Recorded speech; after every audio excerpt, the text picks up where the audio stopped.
even if spouses don't live together, Hmm. right? It's still possible to get the case approved, and we've seen this happen Yeah, yeah. for certain reasons. You got to explain it. There's got to be a reason why. Maybe someone is going to, graduate school. They have to move to a different state, and the other spouse has their job here.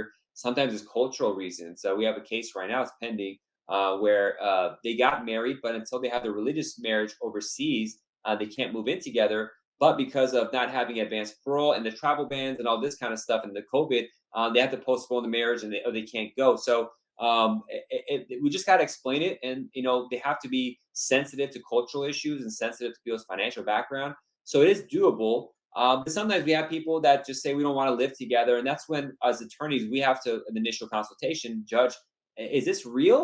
What's why you're not living together? Sometimes it's just a situation that works out that way, but sometimes it's like this doesn't seem real, and we're really the first line of defense against marriage fraud in these green card cases. So that's when we have to say, you know what, we can't take this case. We're not comfortable, or it just seems too weird for us, and I'm not willing to submit this because I don't want to submit what's potentially a fraudulent case. Just got to be honest with people, because a lot of times it is suspicious you're not living together if you don't have a good reason.